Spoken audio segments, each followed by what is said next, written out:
Hello folks, Reloading Bench back with you once again, and we got a box mail call, and I can't remember, it's been so long, what's in this box. I think I have an idea, but I thought I'd video it just to cover the base because it might be related to something that I'd like to make a video about, and maybe it is or isn't. So this looks like it is, yes, this is,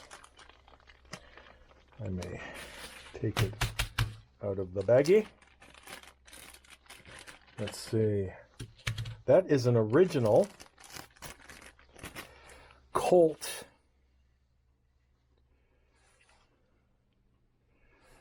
Colt 22 long rifle magazine. A back in the day magazine, a dirty magazine, but this is all Colt. So I don't know if you recall, but I will go dig it out. One moment, please. A few moments later, there's my current coffee scale. And this is the magazine that came with my 22 Colt 22 conversion kit. And, obviously this is, again, the real McCoy. I don't know why I don't know what the gunk is down here, but I think what I will do is clean this up. It's got some gunky gunk. It's got some gunky gunk.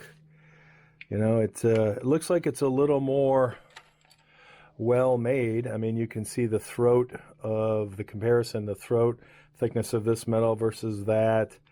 I don't know if that is actually, yeah, that's metal. That's metal. It just looks like, when you look at the construction of the materials, it just looks like the Colt is a little more badass, a little more legit. Thicker base plate. This base plate looks removable. This one maybe. I don't know if that, does that go in? And if it does, it doesn't go in easy. And the fact that that is riveted on those sides, I'm going to say probably not. But this needs a good cleaning, which it will get. It will not get any refinishing touch because this is going to be an as-is. But definitely a cleaning. So let's see what the difference in weight is. And we are in grams. So we'll start with the knockoff, which I think is going to be lighter. 83.9 grams. I don't know if you can see that, if the camera's picking that up. Looks like it might be. 83.9 grams. Again, hopefully you're seeing that. There's a lot of reflection because that is glass. This is the Colt version. The Colt version. Oh, yeah. 25 grams more. 108 versus 83. 108.3 versus 83.7. Yeah, almost 24 and some change. We're going to round up and call it 25 grams difference. That's pretty cool. This is solid.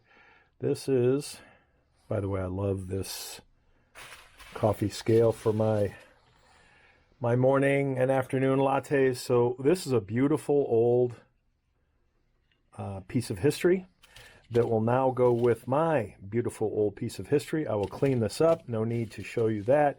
But it will be looking a lot cleaner than it is right at this moment. But yeah, what a solid piece of, man, that's solid. This is not bad. This is freaking solid. Yeah, good stuff. Design, very similar in design.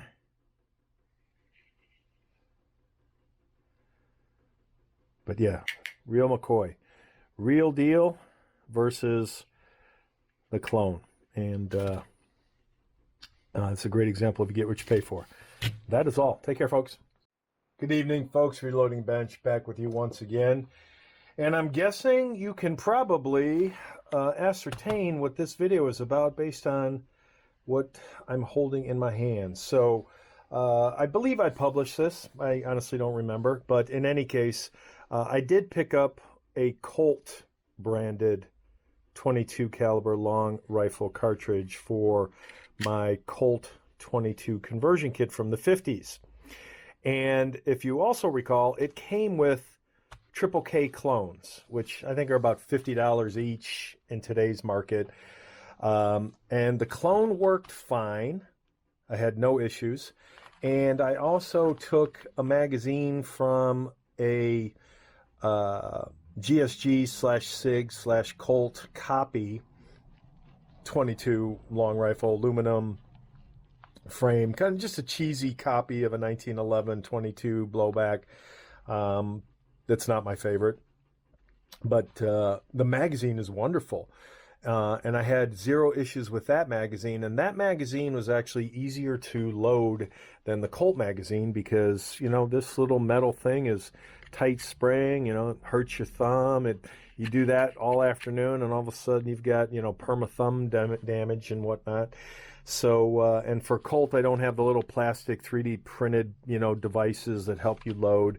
So the other magazine was just more comfortable. So the Clone magazine and the Colt magazine, a little too challenging.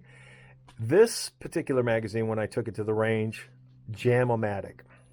Don't know what the difference is between this and the Clone.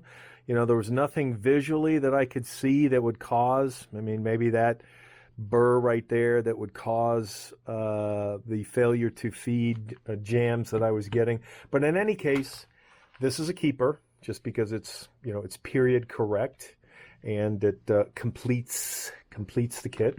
So I will not be getting rid of that.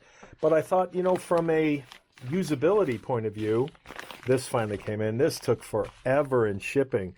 This came from Texas and it took 10 business days, over 2 weeks to get delivered. I was getting worried that the sticky fingers at the post office were going to keep it. But in any case, what I ordered, hopefully, is what shows up. That's interesting packing. Little, I don't even think this is in a envelope. Just going to be two things. Yep, I was right. Just two things.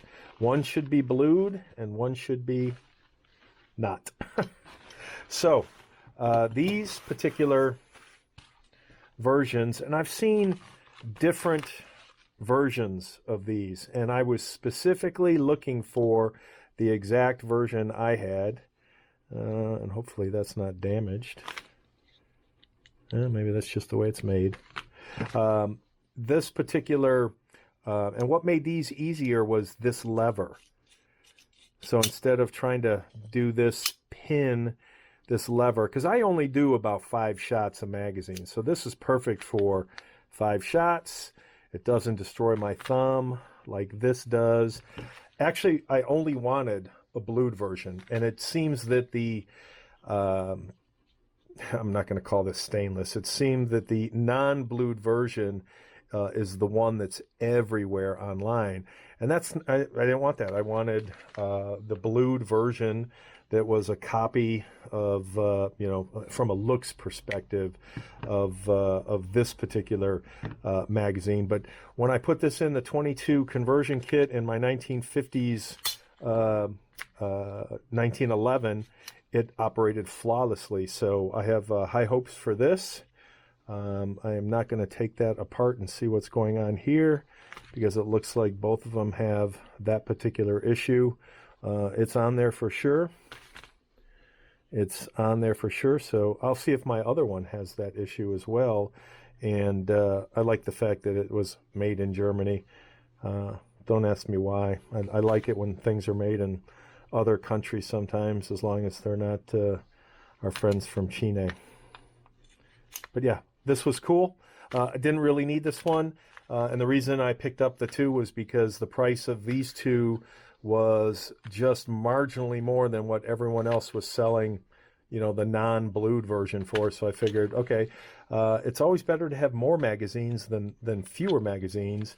And for the incremental Again, marginal price difference, probably I think it was $5 or $7. It was worth having both of them. So we now have a couple of what I would call usable magazines to take the place of this name brand Jam-O-Matic. So too many jams in the name brand. So we will go generic, German generic. We will go GG, and that's what we'll be shooting for the Colt 1911 22 conversion kit. That's it for now. Take care, folks.